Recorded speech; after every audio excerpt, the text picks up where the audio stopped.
Welcome to The Craft. I'm your host, May Globus. This podcast is a collection of intimate conversations on artistry, mastery, and life with talented, passionately curious creatives and entrepreneurs. Most are dear friends, some are those I've admired from afar. I hope you enjoy these conversations, this exploration of the humanity that connects all of us, as much as I do having them. Thank you for being here and for listening.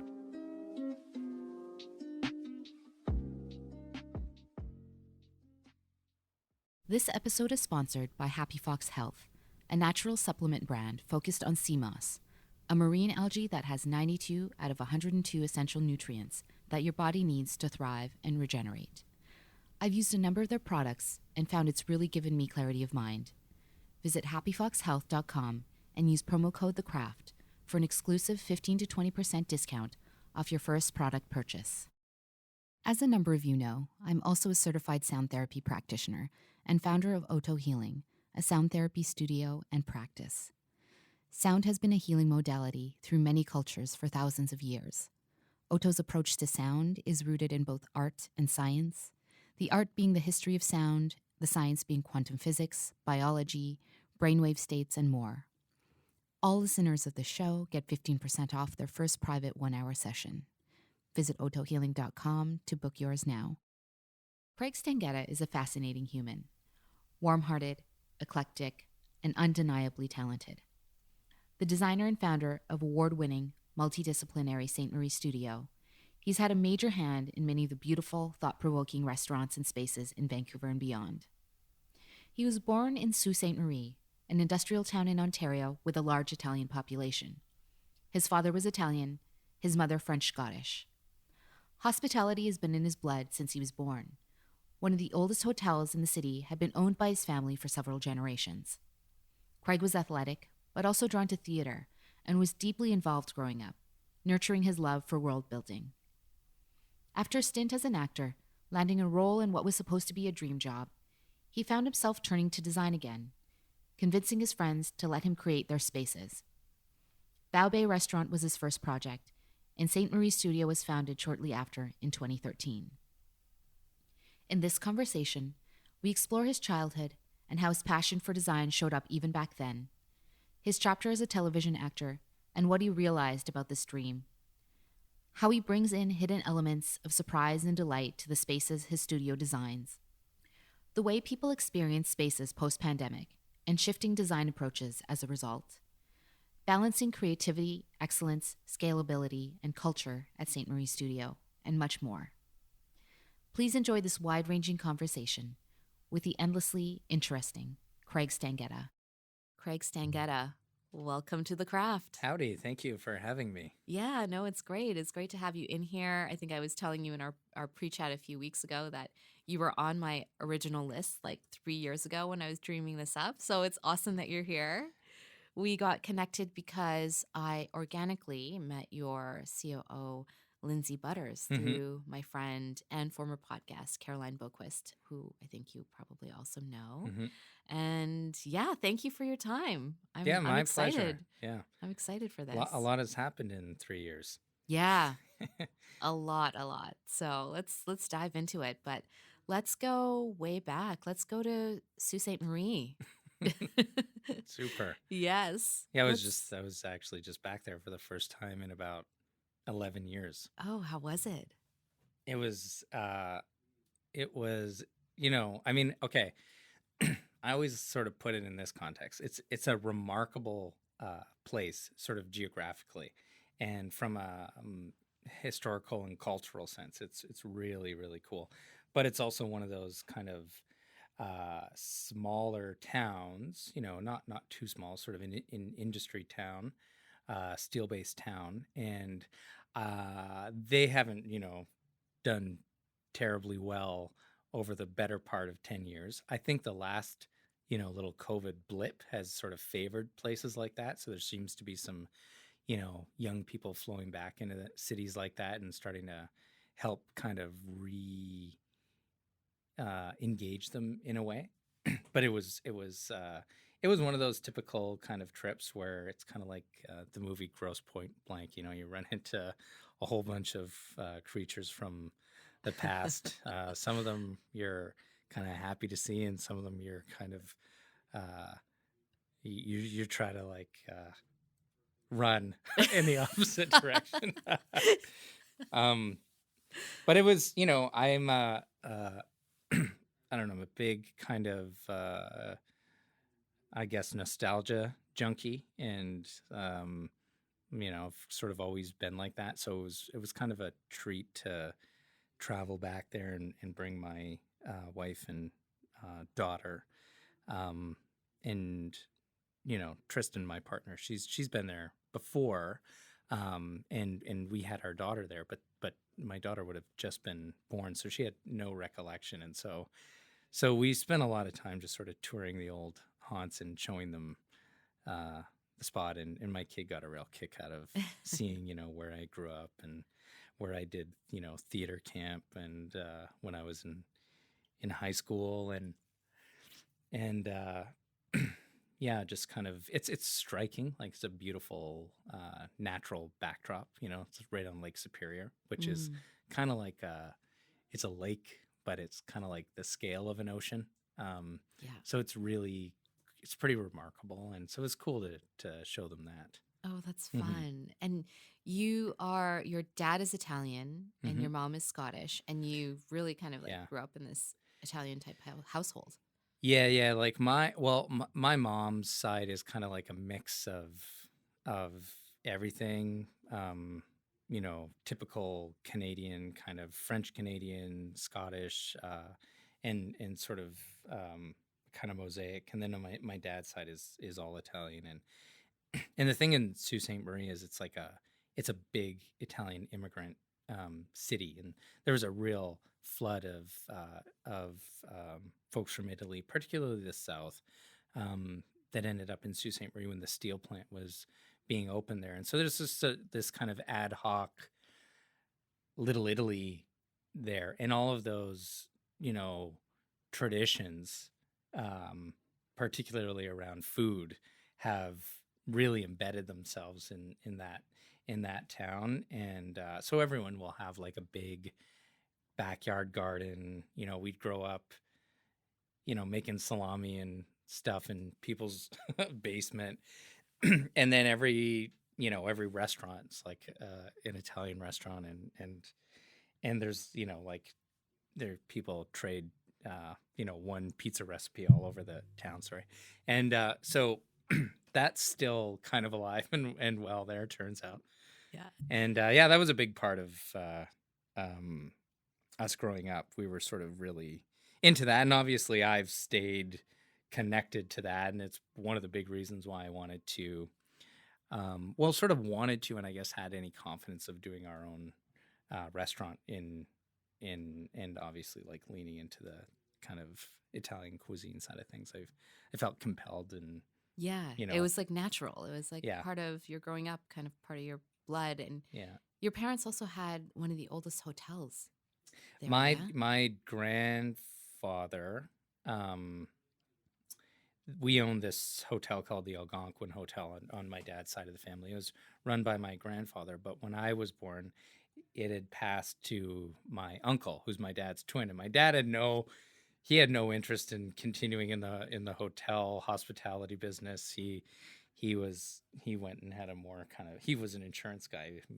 has a nice stable kind of job, whereas my uncle took it over. And so yeah, we owned that up until maybe 5-6 years ago in our family, and it was the oldest hotel in the city, and this kind of one of those grand kind of you know old dame kind of hotels, and that would be where we had all of our family Christmases and stuff Yeah. like that. So we grew up in I sort of come by the hospitality stuff. Honestly, we were, as kids, we'd go there and have to clean the rooms sometimes, sweep the floors. That was my brother's summer job, and we were always sort of in that world of restaurants and hotels, and Mm. my family. And we have some my dad's side of the family in Michigan as well that are in the restaurant business, and in our um, in our hometown in Italy, in the Marche, our family has some restaurants and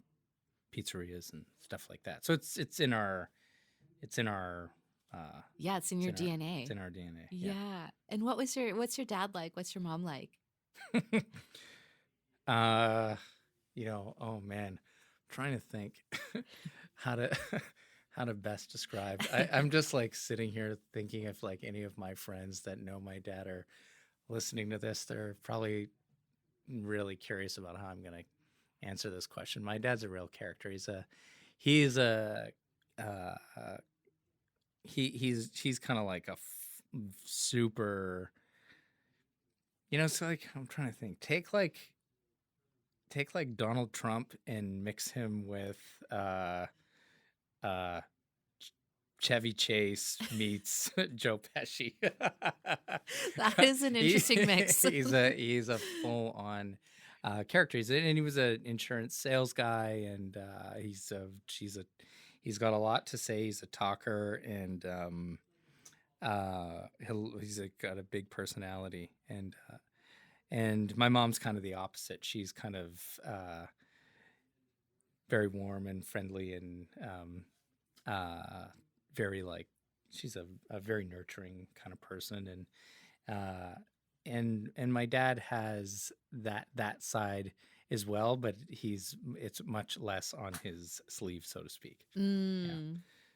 Um, so we and my dad, like, it's a very interesting thing. My dad's he's a twin, and so he's 6'2", and his identical twin brother is about 5'5" or something like that. How So did I'm that? It's like twins, like yeah, that it's movie Twins exactly. with DeVito and Yeah.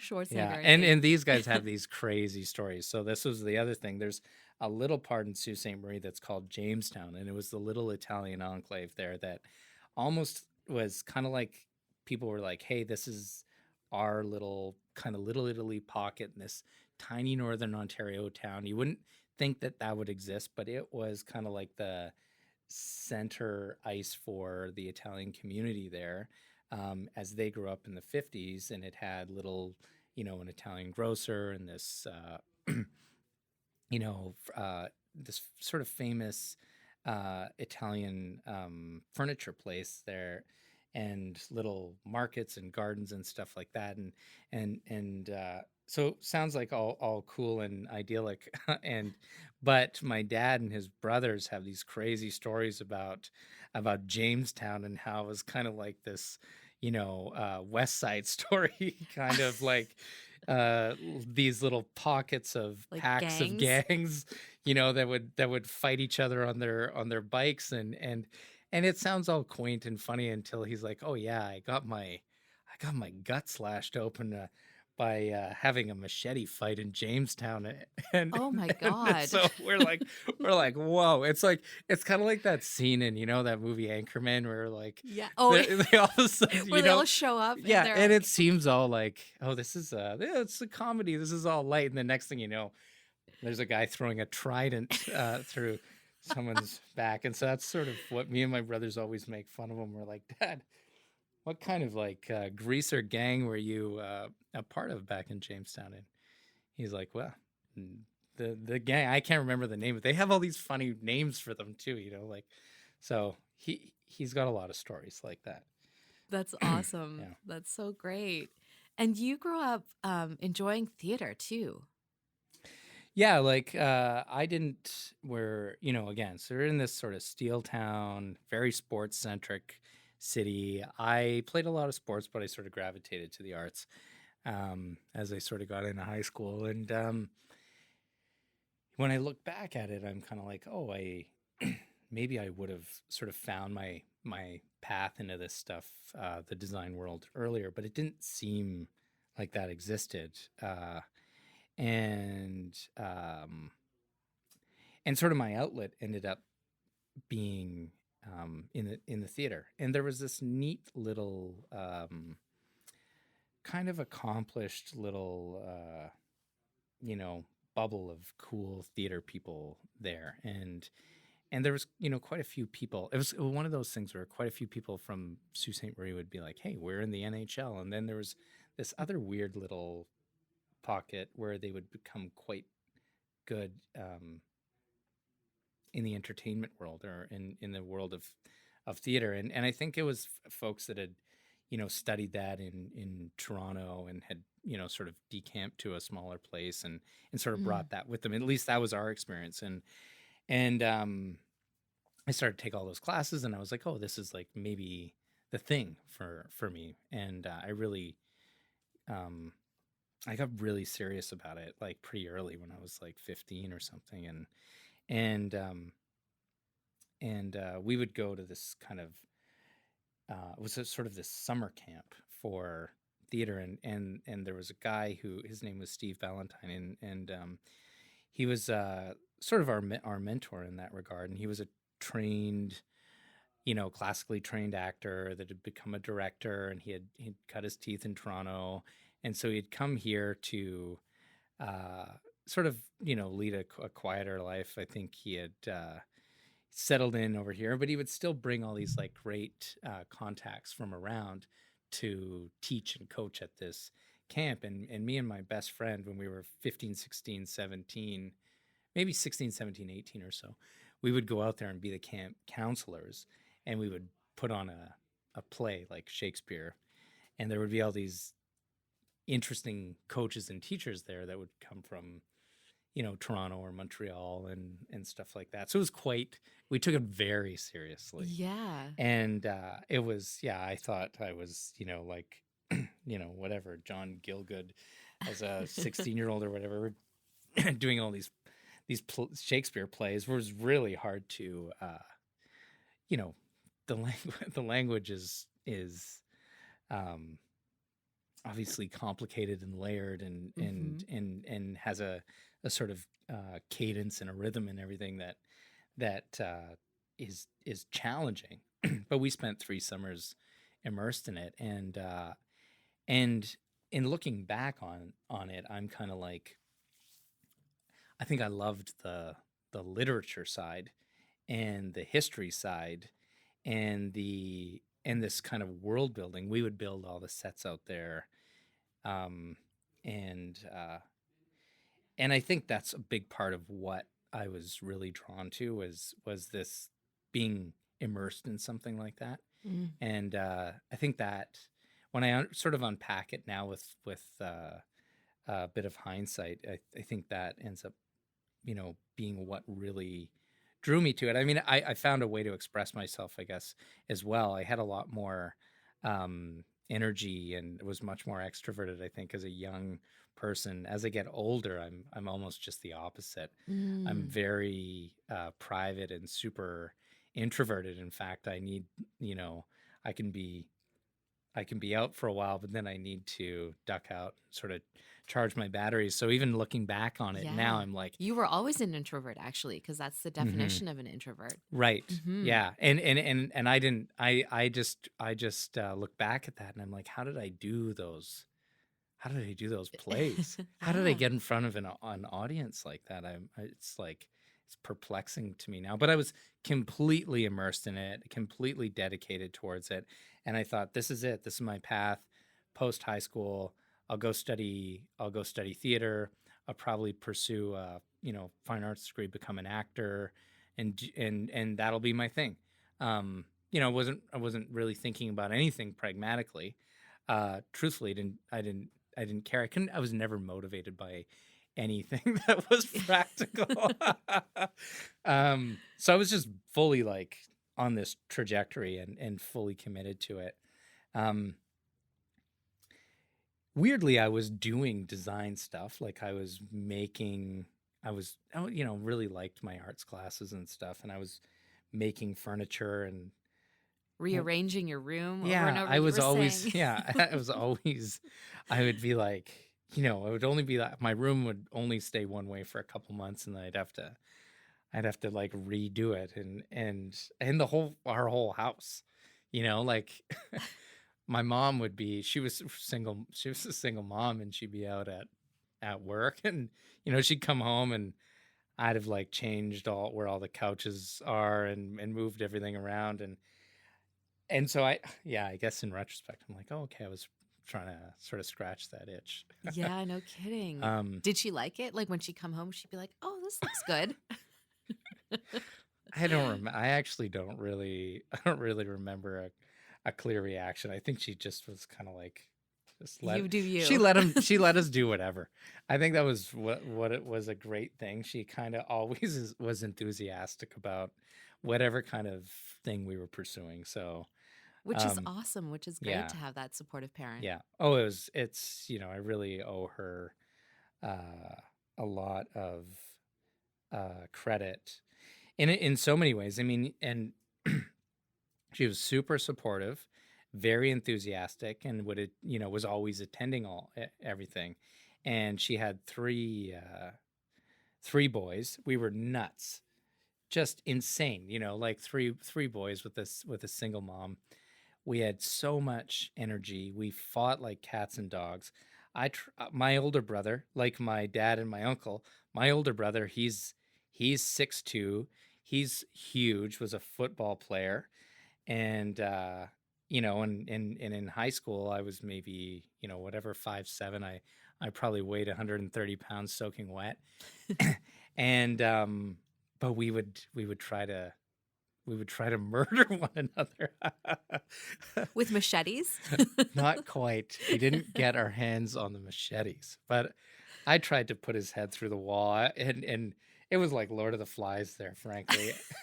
But so my poor mom somehow remained, you know, nurturing and optimistic and supportive all through that. And as we sort of fumbled our way into finding our, where our passion was, and years later, my mother was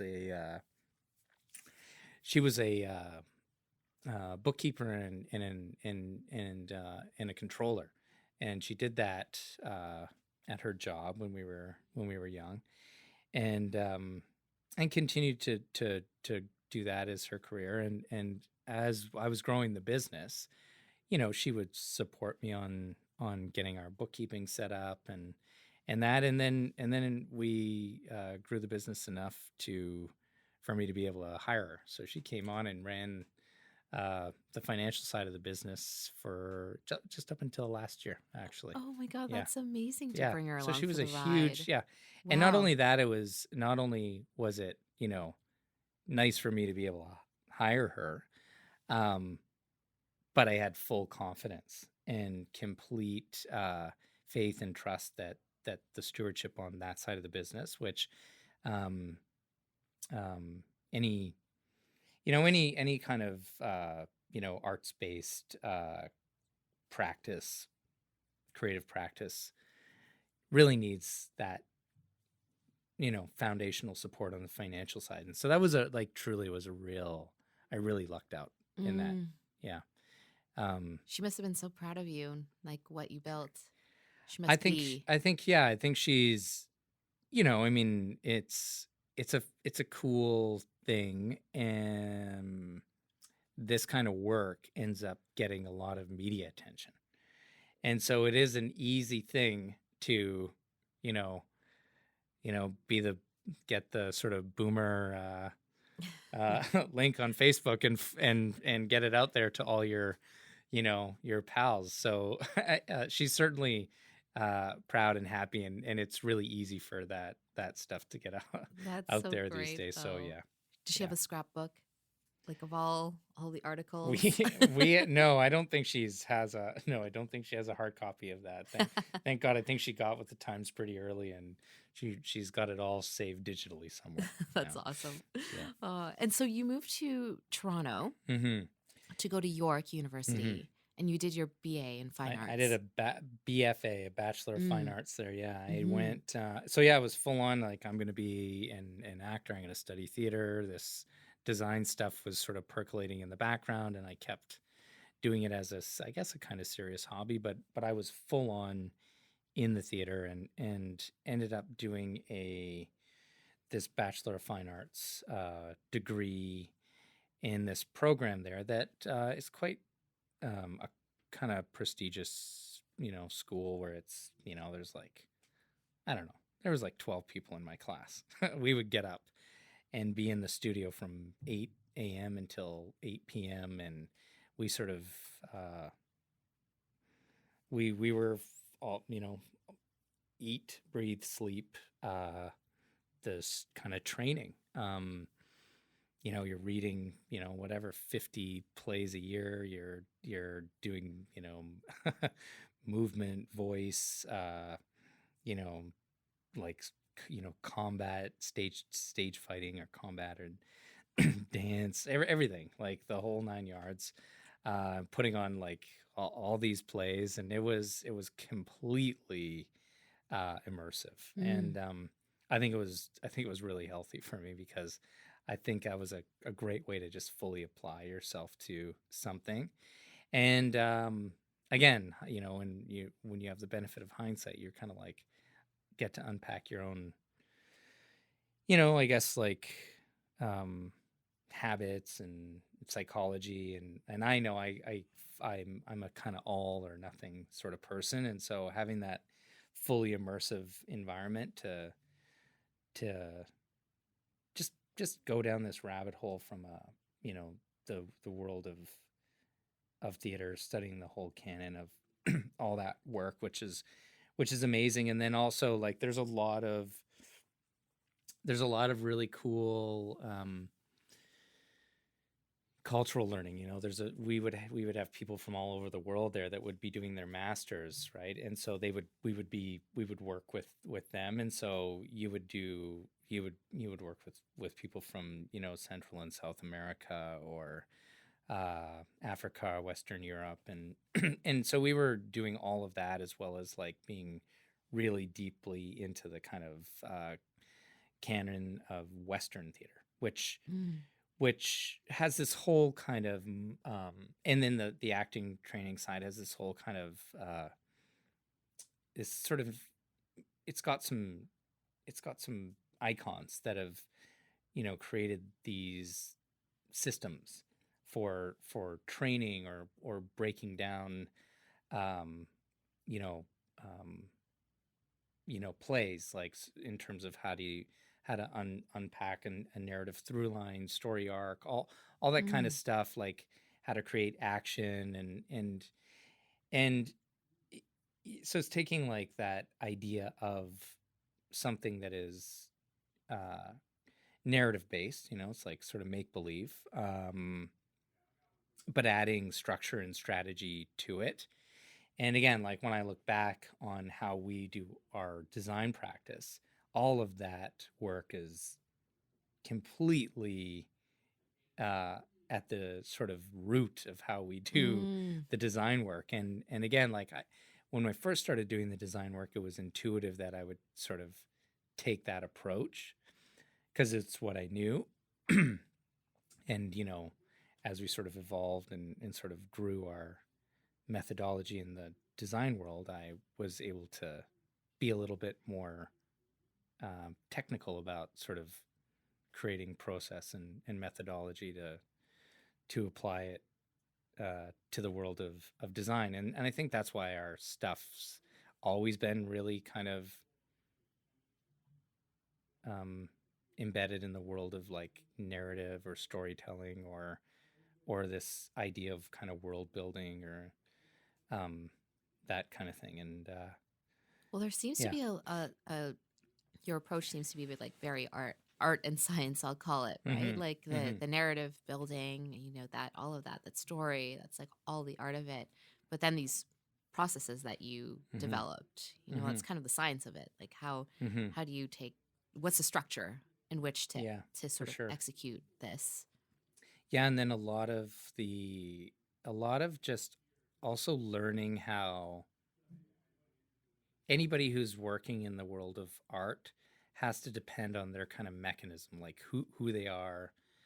When you're working in dance or theater, you're also really thinking, or sports for that matter, you're thinking about the your body as this kind of mechanism that has ability and impulse, and needs to be coaxed into a world of performance. And so that applies to the sort of physical nature of human beings, but it also applies to the psychology of people. And a big part of what you learn when you're in the theater is how do you stay grounded and connected and able to stay, loose so that you're creating intuitively while you're under immense amount of pressure in front of an audience. And, believe it or not, that applies a great deal to design. It's all deadline driven. You got to work within these really strict confines of, budget or client expectations, a creative brief that we sort of established that is about like hitting this kind of, really ambitious North Star. And so the people that really do well, and what we really encourage is learning how to sort of navigate your own kind of psychology and emotions, and know how to stay fluid and loose when you're trying to find creative input. And we're big fans of this notion of synthesis, that there's a million things out in the ether, and that there's connective tissue there, but you have to stay fluid and open to finding those things and being surprised. And so that all of that sort of way of working for us has come from my background in the theater, and then how I coach designers now is directly from how I was coached as a performer, but it's just for a different kind of outcome. But it's the same root practice. Yeah. So, yeah. Yeah.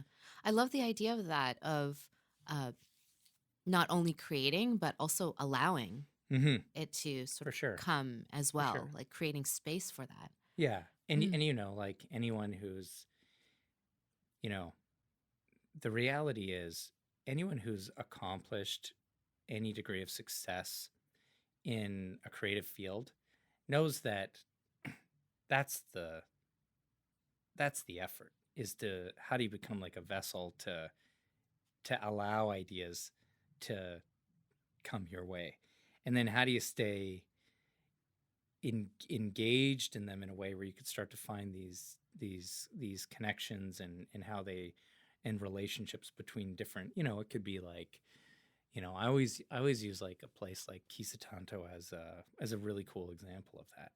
It doesn't make any sense on paper from a business standpoint. It's like it was at the time, it was the wrong side of Main Street. Is the second floor space, notoriously difficult to pull people into those kind of spaces.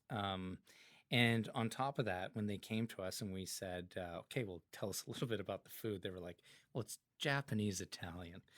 And of course there's no, and like there's some logical connection that you could kind of make, and it's intellectual in a way, but if it's intellectualized too much, it won't have any emotional impact. And Mhm. so the way to get a place like that accomplished is to allow like sort of disparate, interesting things to flow into the project, and then to find ways to tether them together. And that's, a material story, a color story starts to be that, but layers of the actual narrative on there, where you can,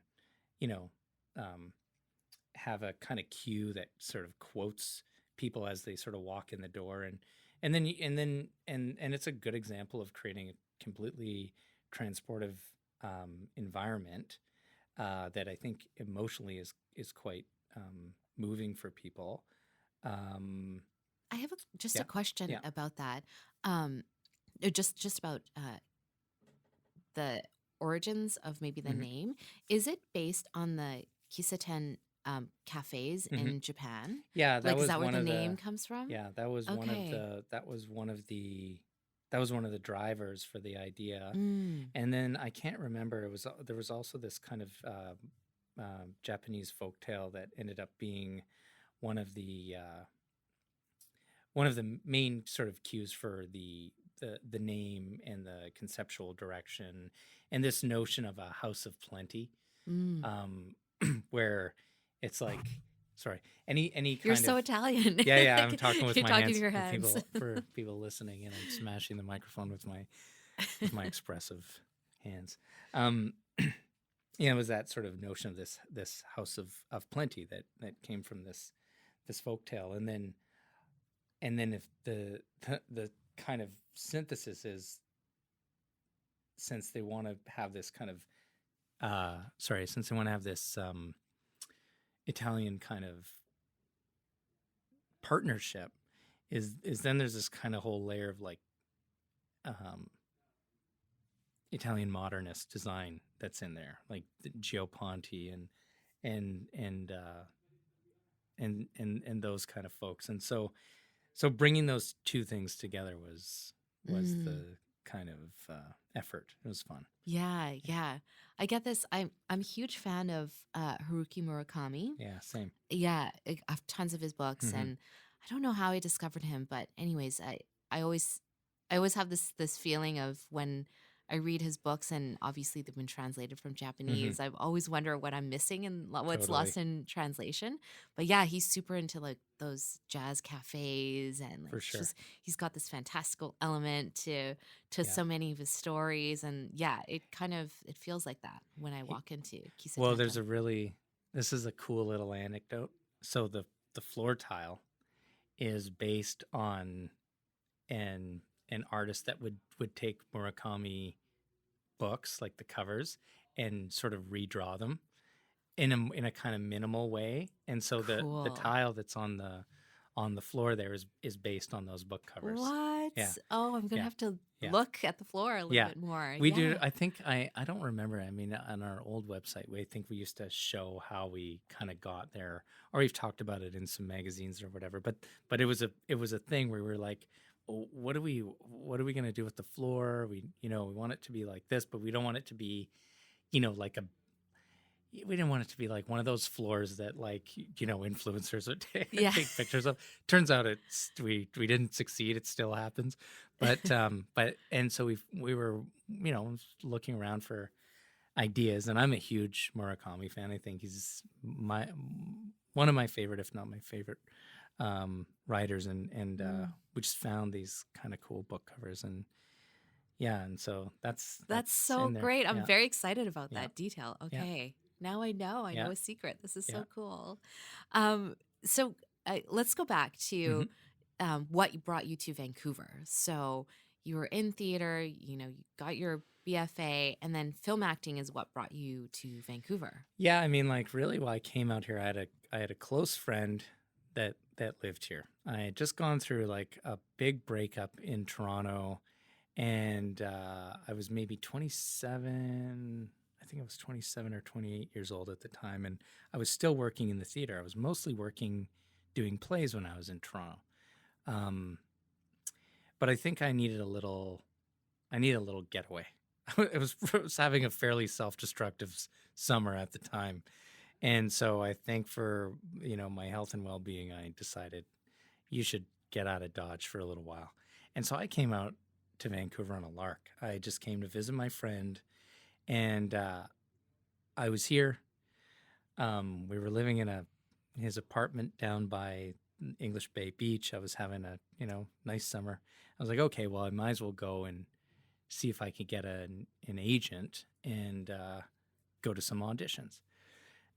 So I did that, and I got this agent, and I started going to these auditions for film and TV here. Is primarily what was happening. I hadn't really done much of it. I did a few things in Toronto, um, but not a ton. And I started getting these parts in these like TV shows, like a little guest part here, a little part there, and but I wasn't even planning on staying. I was just kind of fucking around, to be honest with you. But then I started getting these parts, and then I got one sort of substantial part on this sci-fi show called Flash Gordon, and I remember, I'd never made any money. I hadn't made a penny really I'd made a little bit. Like I'm talking like, like less than you would make as a waiter. So I would go do a couple of these TV things, and I'd be a waiter, and then eventually, maybe 3-4 months into being here, I got this sort of big part where I'd be one of the main people on the last half of the season of this show. And then if I did well and the thing did well, I'd go back the next year as one of the main roles. And I remember getting the part and just being like, it was like one of those moments where I was just elated. I was like, oh my God, I have this like big part. I'm going to make money. for the first time, like, I think like I ended up making like, I made like something like $70,000 during the whole season. I was like, this, I'm rich. I'm like, this is, I bought a motorcycle. I like bought some expensive clothes, whatever I was. Anyway, but that's not the sort of salient part of the story. The salient part of the story is I remember I come from doing like trying to break into the Toronto theater scene and living and breathing like Chekhov and that kind of thing in Toronto to doing Flash Gordon, which at the time I was excited about.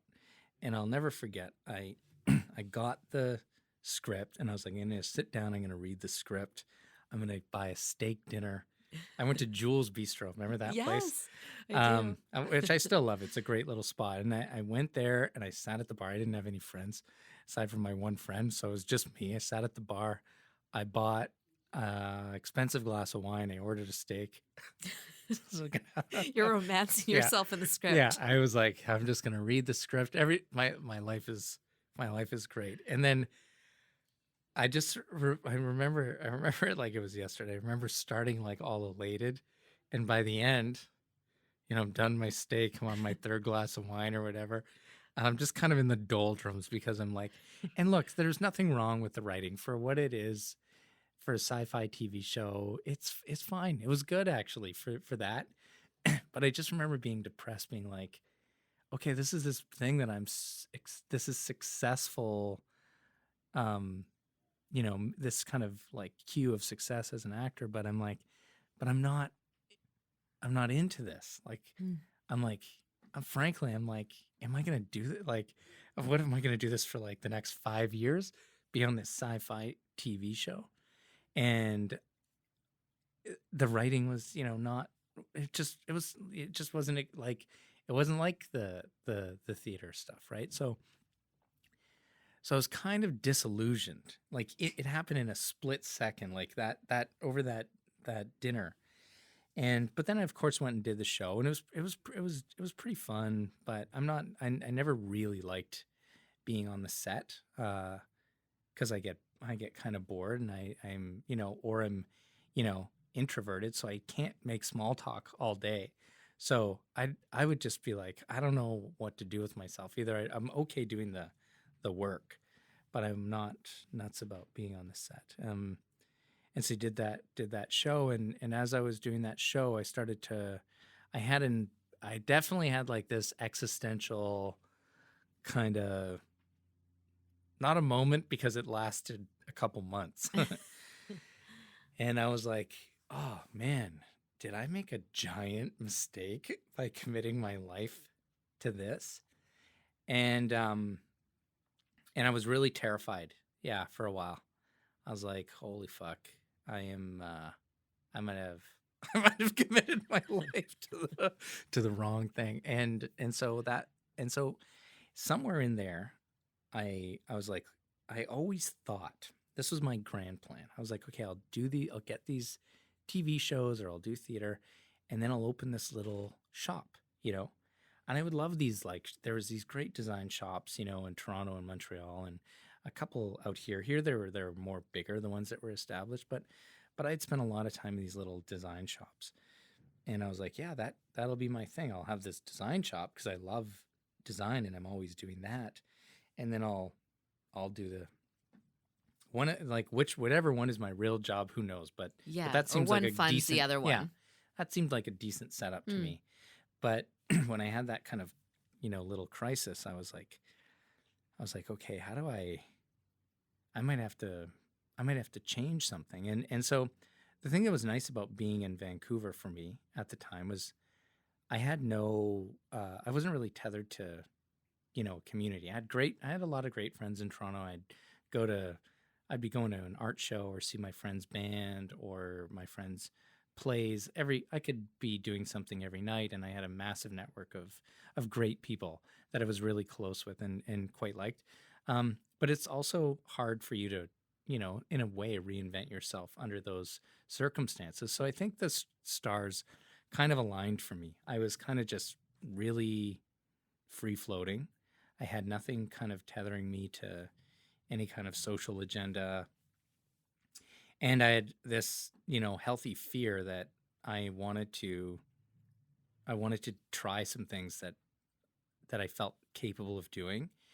And so in that little blip, I really made a commitment to try and unlock how I could pursue this design stuff.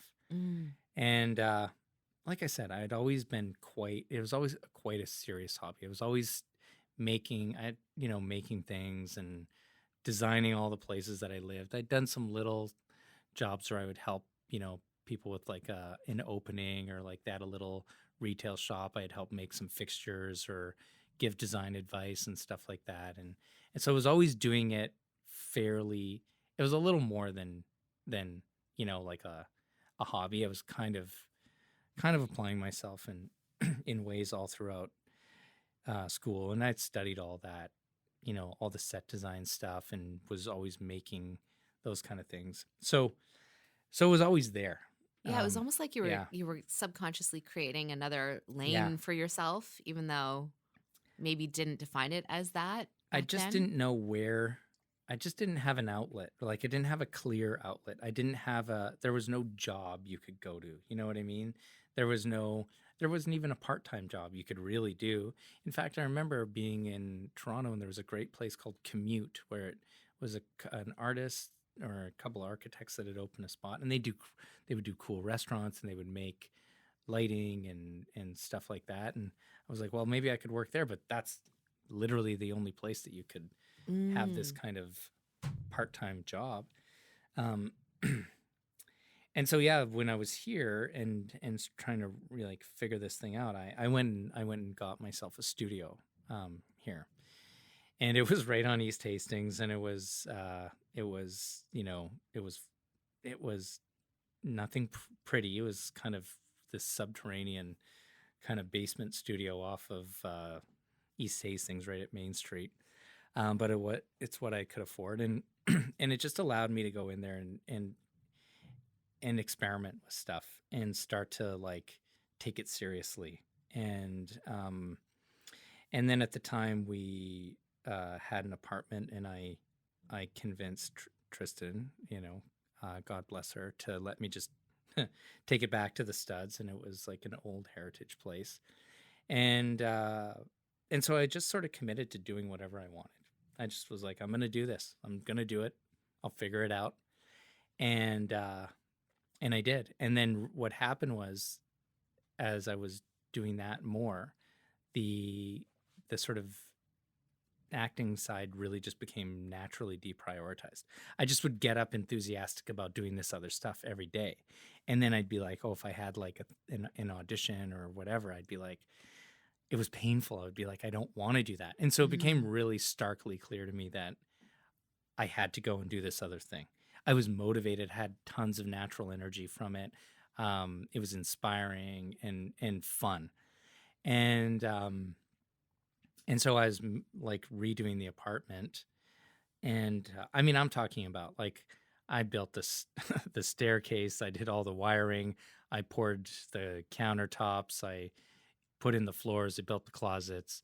I built the whole thing from the Studs, and art, furniture, everything. And so, and at the time, I was like, okay, well, I'll just.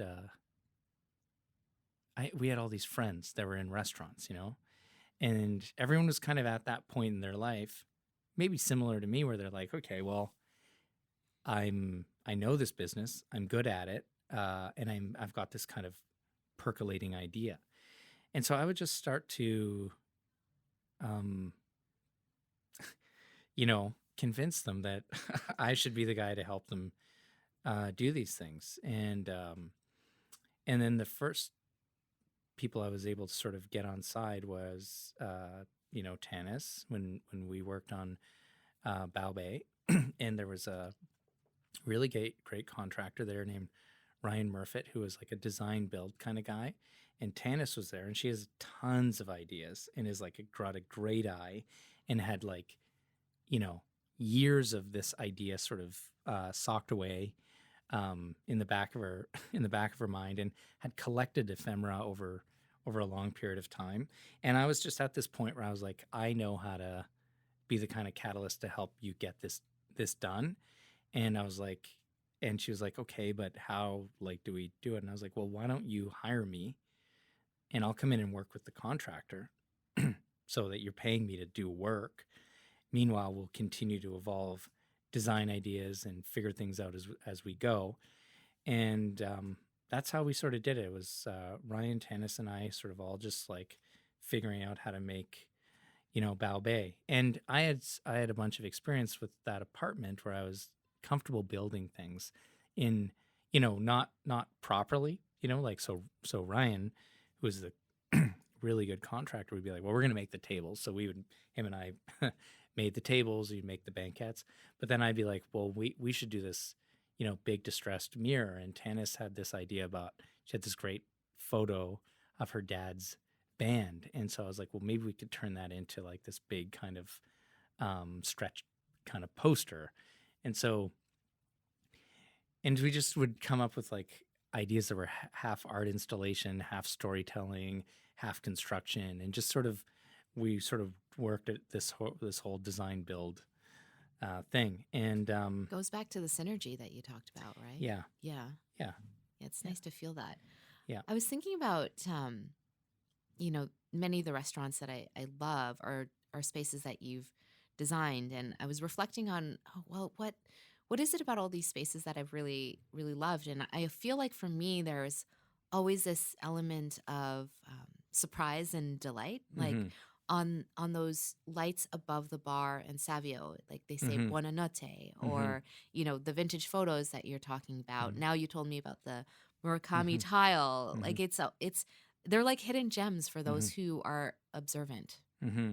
which is really cool. I thought of it always like cinema, right? Because of my background or like the theater, but I think cinema is a more sort of appropriate comparison, because if you like Kubrick, for instance, right? You could watch those films. And I do. You could watch them 100 times, and there's another kind of little cue or a layer or an inflection of something that that shows you behind the curtain. That's Mm. a little bit uh, um, this kind of peek into the kind of sort of subconscious, kind of deeper story there. And I think us as people, and this is why we've gravitated to the world of hospitality, or particularly working in the realm of the commercial, is because I find it more compelling to be the place where people are maybe away from themselves a little bit, or maybe a different version of themselves, or allowing themselves to kind of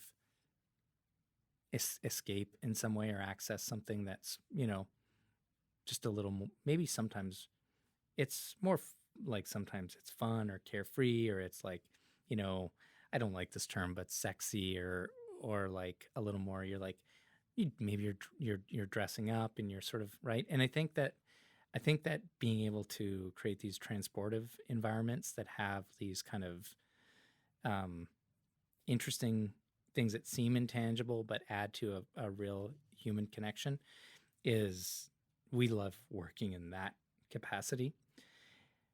I like residential stuff, but truthfully, it's for the most part, unless it's a really kind of unconventional or more, yeah, definitely unconventional space, I think it's better. Other people are better at it, in Mm. the sense that what are you gonna? This is stuff that you got to look at every day and interface with that same cabinet door, that fridge handle, or how you throw your garbage away, or how you sit on the couch, and your bedtime routine. It's all much more about the regular day-to-day routine of life, and residential spaces can support that transportive side too. And I think that there's a whole way of doing those, but we're not in the pocket of that. We're in the pocket of transportive environments, Mm. right? And so that's why all those little things that are just things that I've geeked out about, and I just try to create like a studio culture that is kind of a magnet for people that are like that too, that want to investigate those layers, and have like this kind of they feel, this is what I think is compelling, is that I feel like almost everyone's like this, is that there's a language or a voice that they have, and we only have so many tools to really express that, right? And so it turns out there's some people that have the best way for them to express that is through like creating something in a built environment. And that's what I had for years and years and years. I just didn't have an outlet to apply it to. And so that's what the studio's been, is creating that outlet more than anything, and then becoming this kind of connective point between the people, the creators, and the people on the client side that want that kind of thing, that they want that transportive environment. They want to activate space, to create something that has a language in and of itself that feels evocative and emotionally connected, and all those things, right? So we're sort of like that kind of nucleus between those two things. And especially as we grow, it's really, that's the main challenge, is how do you continue to keep the kernel of that intact, like that sort of the magic of what exists in there, is that sort of escapade in finding those things, and continuing to find the right client base to bring it to, especially as you increase in scale and geographic sort of opportunity. Mm-hmm. That is definitely what we're really fighting to maintain. But we also want to grow, because I feel very strongly about, okay, yes, it applies to a Savio Volpe, right? Or like a little Latana, little, neighborhood joint.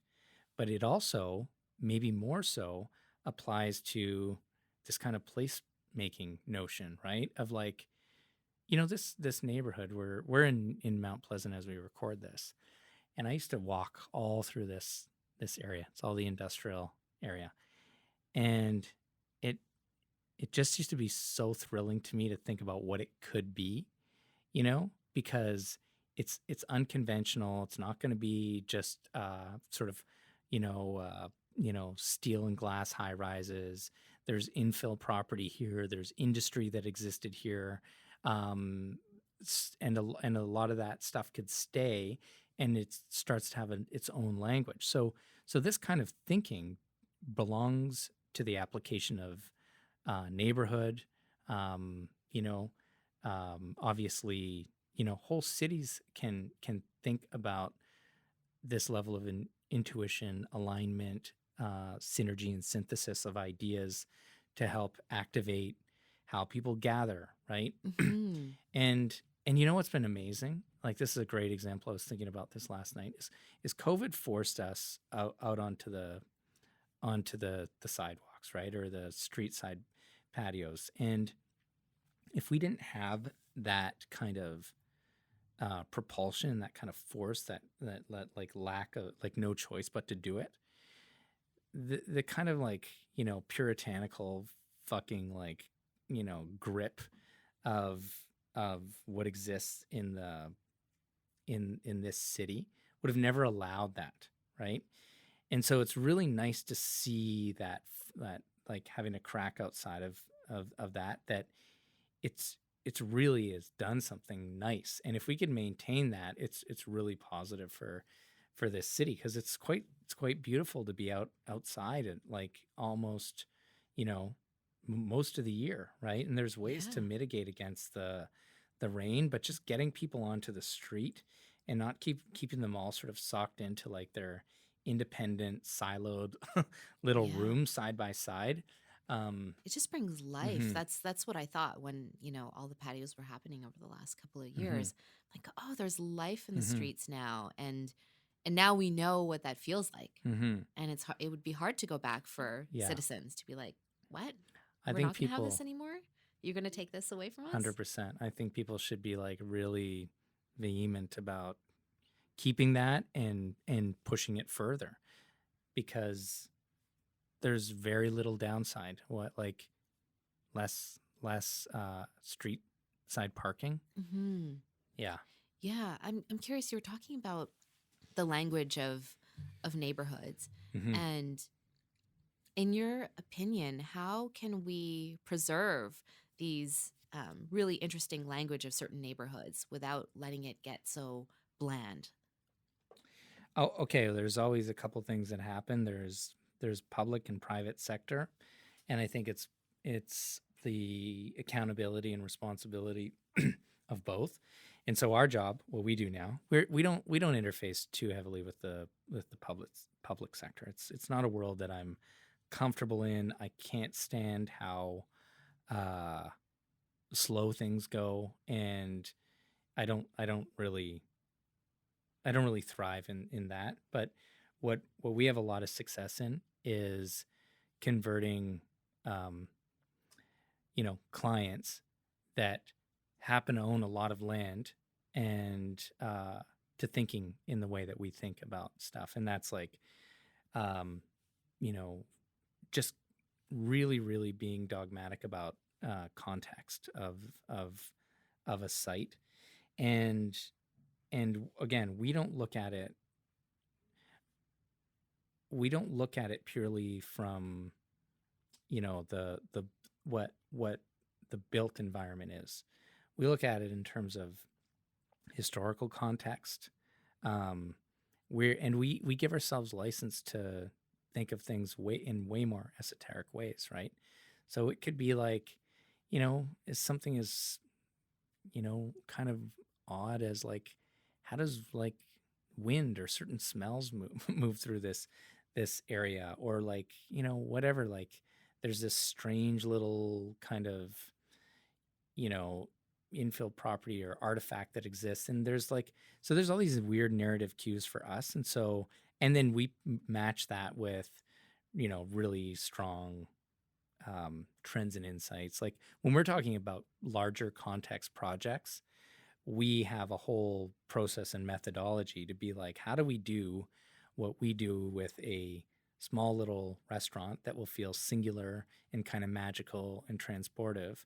How do we apply that to this 3-building site? And it's got some retail, it's got some office, it's got some residential, it's got some condo product, and then it's got some rental product. How do we take all those inputs and just keep the nucleus of how we think of those things, but we've turned it into a much more thorough step-by-step process to unlock potential, acknowledge real challenges, so that we're not just like getting blindsided by things.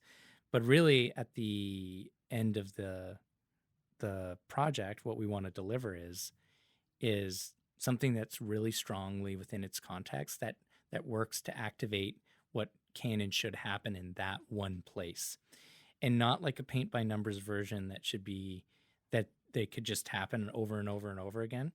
Again, that's not what we do. And if you want that, there's lots of other people that'll give it to you. So the whole thing that we sort of try to hold true to is, here's what we do, here's who we are, here's how we do it, and we have to follow this process and methodology to get there. And if this is what you want, then we're the people for you.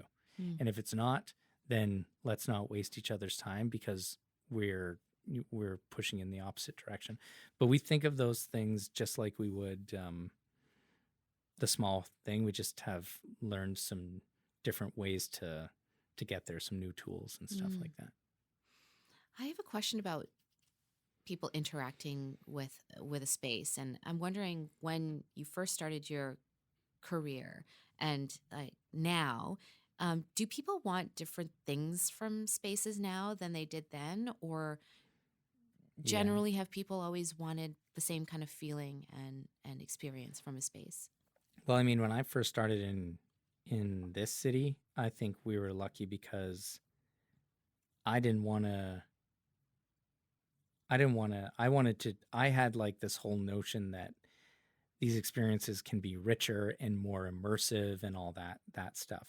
And we were very quickly able to find like-minded people and do those things. So I think, and specifically in the world of F&B, so food and beverage for sure. And I don't think that has changed. I think what's happened though is we would have been a little bit more um, on the positioning, like a little more in the kind of narrow niche kind of lane before, because um, you just needed to be clear as a bell in a way. Um, Whereas now, I think people's brains are changing, right? Like because of, like if you just think of what a meme is, for instance, Hmm. there's like meaning that is created through this kind of interesting juxtaposition. So I think people are developing a new language and being a little bit more, they're able to synthesize and connect the dots between more disparate things faster. And so, in a way, I think you don't need to be as like on theme. For instance, you could be a little bit more kind of eclectic. You can be more reverent. You can have references that don't necessarily line up, in an obvious way, and you allow people to sort of make some connections. You could have more of a sense of humor baked into how you do things, and yeah, I think you could take more risk in that way, and just be a little less kind of um, like clear and distinct about your kind of your offer. So I think that applies for sure to uh, food and beverage, which is usually like I find the leading edge because it's got to keep people on their toes, right? Hmm. It's always turning over. It's about like attracting, interest, and it goes quicker in that way. The other one that's really interesting is obviously office space. Um, and you would have said, 4 years ago we were doing this. We're like, we want to bring a layer of hospitality to office space. We want to start to break down the silos of how those things are working. We also want to, talk about adding more sort of sense of privacy rather than this whole open office thing that seems to have been like a kind of failed experiment. So we would have had like strategy that we thought was wise there. But again, nothing is better than um, this kind of forced acceleration of ideas, where what probably would have been this sort of drip fed thing is now overnight a stark change. And that's in our opinion, it's the way it should have been in the first place, but it was like pulling teeth to get people there because nothing changes that quickly. So this crisis is, for better or worse, a massive catalyst for change. And so in the office sector, it it's completely being reinvented. Yeah. Completely. I actually just did a tour of the Best Buy new corporate headquarters, which is Hmm. not too far away from here. And it is so interesting. It's a co-working space now, Exactly. and all of the desks are plain. And there's a little you can use an all the employees can use an app to Hmm. book a desk Hmm. anywhere, Hmm. but nobody has a Hmm. desk. For sure. Yeah. And you just kind of can dock in. And Hmm. again, it's like there's a lot of technical, we're going through this now as we move offices, and it's exactly what we want. Um, but it ends up being like there's some really crazy implications there in terms of cost and, just like additional hardware, security, blah, blah, blah, blah, blah. So that's a fun one. I'm really enjoying, I'm really enjoying Office. Um, the other thing that's interesting is like there's the office itself, but even if you take like um, like say like large corporate downtown buildings, they'll have their lobby spaces, right?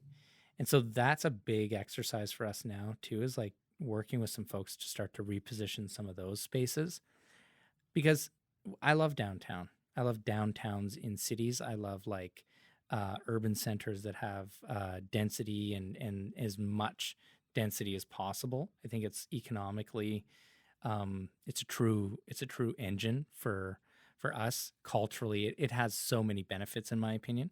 So it's disconcerting to see downtowns feeling like that sort of pain of like losing people. So I think it'll like, I think it's got to change, and I think it will. It's changing now, but I think that's something that's happening, which is really interesting, is trying to be like, how do we make these places compelling for people to be Mm-hmm. and socialize and, you know, that kind of thing, rather than being like, well, I'd rather just stay home, Right. which is kind of like fine, right? It's fine as like part of the equation, but it's really kind of awful if if that's kind of like the end result. Well, you kind of lose that connectivity and Mm-hmm. that energy when people just want to stay home. So, Yeah. how do you make something compelling enough for people just want, yeah, like you said, just want to hang out for a little bit. Yeah, Maybe just spend part of the day there, but still bring their energy for and sure. their personality For sure. into the space. That's what makes a city. Yeah, exactly. Mm-hmm. And I think our thing is we're trying to think of it as this notion of magnetism, like we're trying to create pull rather than push, right? Like there's this notion that, and it's happening, and it'll happen in the corporate environment, whether we like it or not, because there's financial implications, but where where people are trying to push staff back to the office, and whatever, that's their prerogative. But our opinion is, what's the pull? What's the magnet that's going to attract people back to those spaces? Mm-hmm. And so that's our business, right? Is creating things where people feel they want to participate in something. Mm-hmm. So, because I feel like the pull is there. Like, if I talk to friends who have to go into an office, they're like, I do miss being around people. So, like, they're on the edge of wanting to go back. But, we got to give them what a does little it look nudge. like? Yeah. Yeah. What does the nudge look like? Mm-hmm. Yeah. I read somewhere that one of the cornerstones of your business, it comes from a song lyric, is head in the sky, feet on the ground. And I was wondering where that lyric comes from. That's from This Must Be the Place by the Talking Heads. Oh, okay. I mean, I'd sing it, but then everyone's ears would start to bleed. Yeah, so that's that song. And so, yeah, I mean, there's all these like, I like some of these song lyrics because they get to what we're trying to do. And in a way, the other one we like, and I've always wanted to get like a t-shirt made. It's from it's a Pavement song. And the quote is, "Harness your hopes." I've always liked that. But but the Talking Heads one, sorry, is just the notion that, you got to be in, you have to have your head in the sky. You have to be thinking without that tether to reality. Part of doing anything compelling is allowing yourself to be lost, to wander. Now, of course, in our world, we have to interface with the commerce, And so how do we then ensure that not only are we able to sort of, create these kind of dreamscapes, but then how do we tether them to what's going to move the needle from a financial standpoint? And because, like, look, nothing matters if you go and open the coolest, take a cafe as an example. It's the coolest cafe. It's like every design magazine wants to have a picture of it. Whatever. It's cool, beautiful, but it doesn't track across financially. It's not going to stick around, and it's not going to impact its neighborhood. It's not going to be a catalyst for, social or cultural engagement.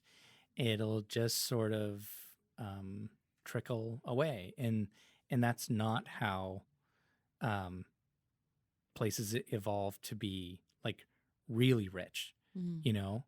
So we have that. We feel like that's the discipline that we need to engage in. Mm. Yeah. And I think it's also, like, candidly, we're working on this new restaurant with me and my partner, Paul, and I got some numbers back the other day. It's a tough time to be doing anything in the world of construction right now.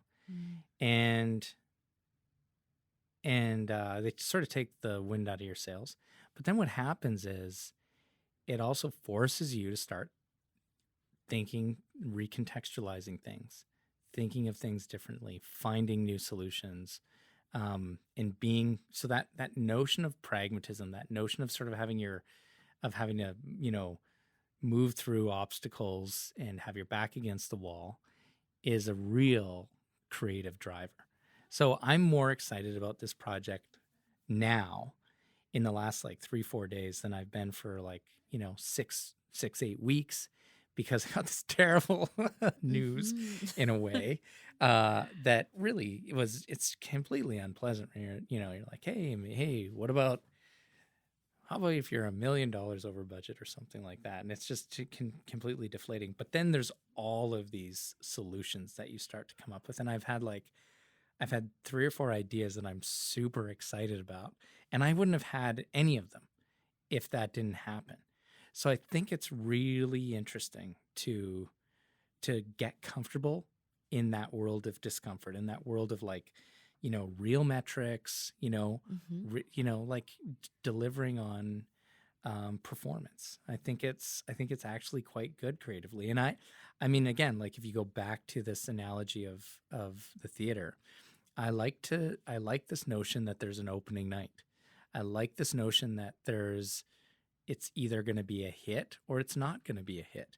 The market will ultimately decide, and we're beholden to the market. Mm. I would rather have a place that is around 10 years later, 15 years later, that things have developed around it, that there's like, you know what I mean? Rather than something that is on the cover of a magazine or wins a design award, but doesn't have an impact in the market it exists in.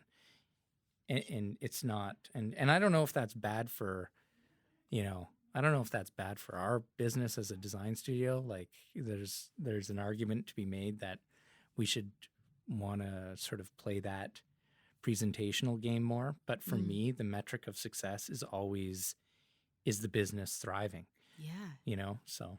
Yeah. Is there longevity Mhm. to what you created? Mhm. Mm-hmm. Mm-hmm. Well, in our pre-chat, we were talking about just the balance between giving yourself rest and like going and going and Mhm. going.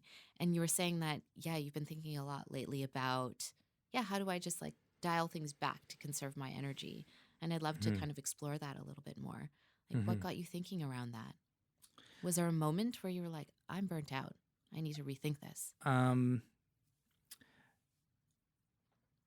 No, not really. I mean, I've never, I think I don't I don't register like burnout. I just think of it as I just don't. I just am like I think I have a lot of resiliency in that regard. I think my body would disagree with me, right? I would hazard that it wouldn't be healthy physically. Um, and from time to time, I get a little bit like, you know, the wind gets out of my sails, or I get bummed out about, like, hey, like all that work and we didn't get a result we want, or we're not, things aren't changing fast enough for the business or whatever.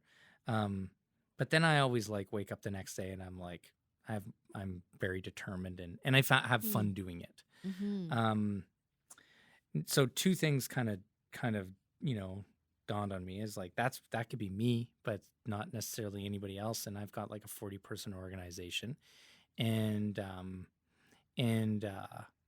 so we have to create checks and balances in there, and it's extremely hard, and it's something that we work tirelessly to do. and are always trying to, change and improve. And mainly because, the truth of it is, from my own personal standpoint and from the standpoint of the studio, is that I want the longevity, as I want great people to stick around. I want them to be, I want them to know when they're, if you're pushing yourself, it's actually like doing more harm than good. And I also know that there's like, you gotta sort of go back to the well from time to time. And so I think that that notion from a culture building standpoint in our organization is and obviously that's like, anyone who's not doing that these days is like living in the dark ages. So and so we challenge ourselves a lot to continually improve on that. But as you're growing very, very quick, it's extremely challenging, because the solution that you have today doesn't apply, 2 months from now. So that is like, arguably it's one of our biggest challenges in the organization is finding, process and methods and metrics and communication tools to do that, to be like a balanced workplace, while at the same time being like, we're striving for excellence, right? And so a lot of that too, we think is a lot of it is communicating that there's an agenda here, and then says we want the excellence, right? We want, and more often than not, we get people that come in and they're completely driven to succeed to a fault, and so we have to go and find ways to create tools to help them pull back, reshuffle resources, all this stuff. It's kind of a, that's for a different podcast, maybe the HR podcast. It's definitely a chess game, I'm Yeah. sure. It really is. And then personally for me, I just got really, I'm probably like, I'm midlife, I guess, or not, or I started to think of this notion of like health and well-being and longevity and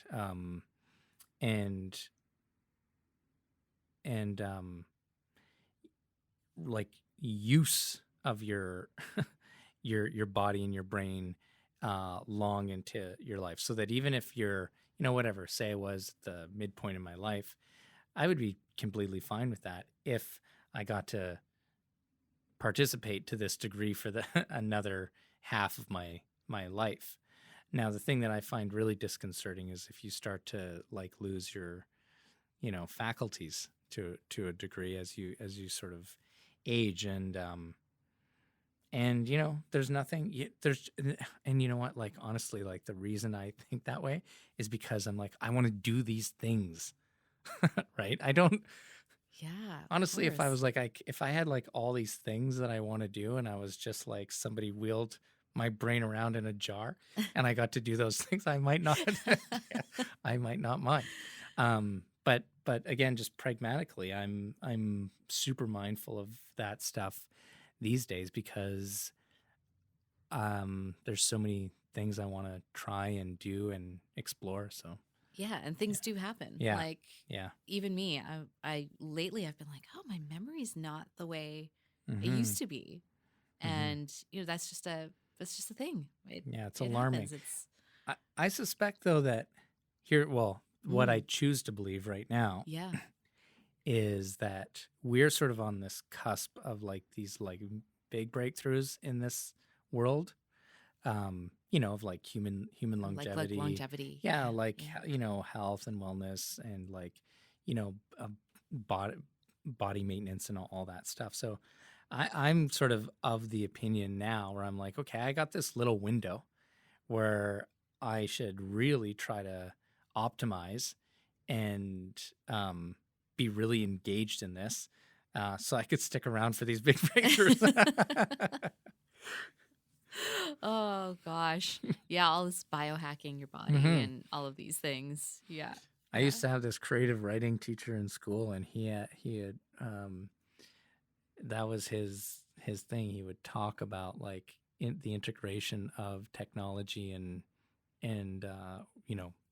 The body. the organism. Yeah, Yeah. like He's a he futurist. was a futurist, and Hmm.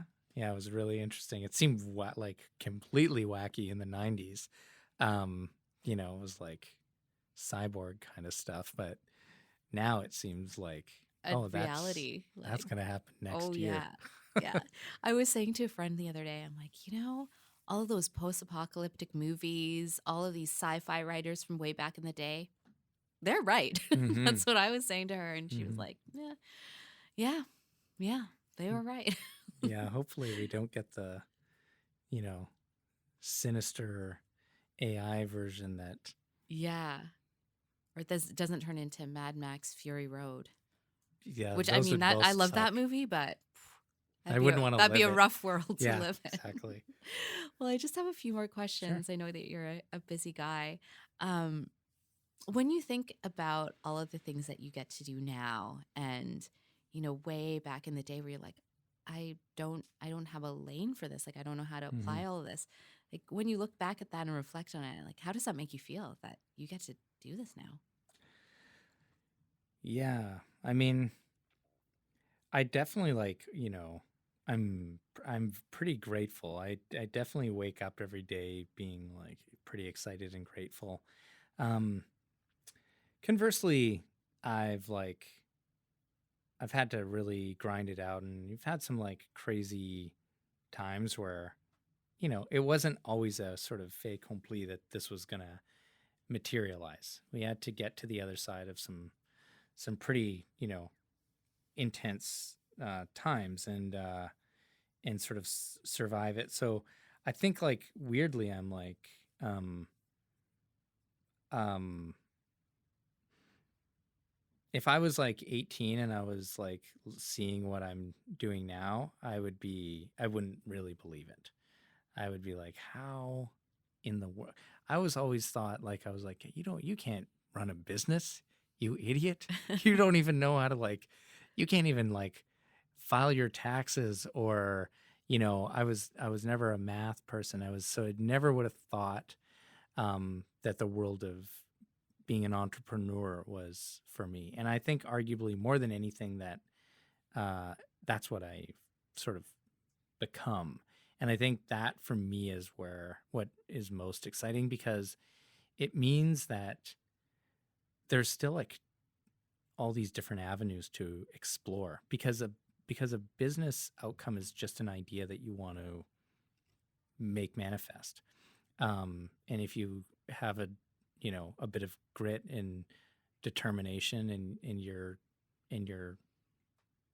how to, you know, pay attention to the upside and the downside in equal measures, you could make some pretty remarkable things come to life. And I've become like always been somewhat motivated by growing things financially, but at the same time, I'm only as a kind of byproduct of doing something that's compelling.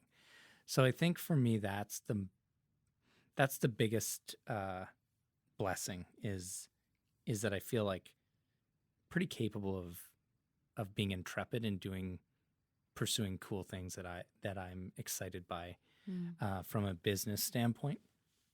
I think the on the flip side is I'm sort of awakening to this side of my being, so to speak, that probably would have been a little more uh, alert when I was younger, as going into these kind of like optimistic kind of career paths where it was all about you know exploring the mind body connection, all that kind of stuff, like. And so I think that's sort of like that's been a bit dormant while I've been head down building Mm. a few of these businesses for many years. And I think that now, being on the other side and having some success, has allowed me, you know it's certainly opened up some space for that kind of exploration. And I'm sort of just moving into that, which is also kind of fun. That's exciting. Yeah. Yeah. Yeah. That mind body connection. I mean, I feel like that's how we stay evolving and that's how we stay healthy. Yeah. So that's Yeah. exciting. I Yeah. feel like we should have a part 2 where we just talk about random things because I think it'd be a really interesting exploration for sure. For Astral projection, exactly, mind body I was connection. gonna say for whoever's listening, and we had a phone call before this interview, and we talked mostly about existing on the astral plane, where somebody could have a dream, and I think you went to visit your friend in the dream, or Yes, vice I versa. did. Yeah. Right. Yeah. Those are, I mean, hey guys, it happens. If you allow it to, it will happen. Well, Funny. my final question that I ask everyone, with what you do, what is it that you want to leave behind in the world? Okay, that's a good one. I think the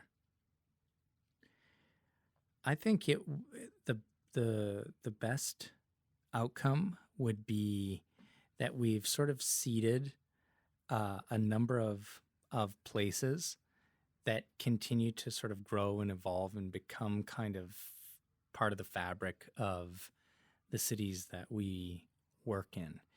And I think there's something thrilling about the notion of, if my daughter could, when she's my age, bring her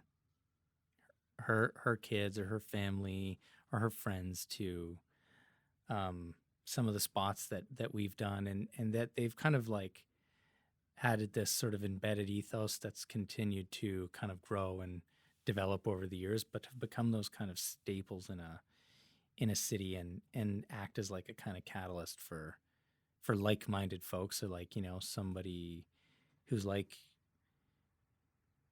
me as a young person, or the interesting, cool people that I encounter through the design studio or the restaurants, that they could act as a kind of inspiration for them to try something unique and different, and contribute to especially Vancouver, which I feel it's just like this little pocket of untapped potential, slightly tapped, right? But so much more. There's just so much more in front for this city than looking in the rearview mirror.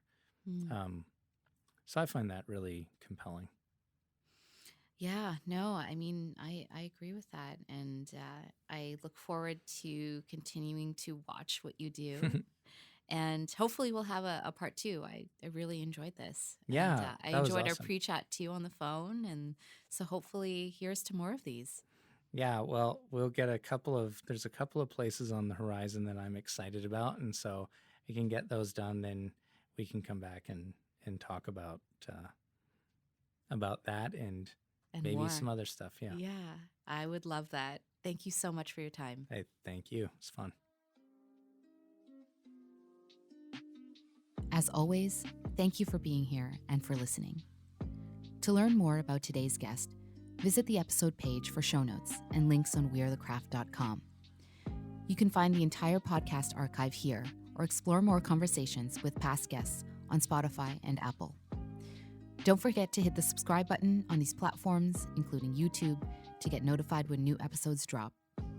Any likes and shares on social media are deeply appreciated too. Sound and audio engineering for this show are by Andrew and Jaybird. All guest portraits and images are by Juno Kim. Appreciate you all, and see you again soon.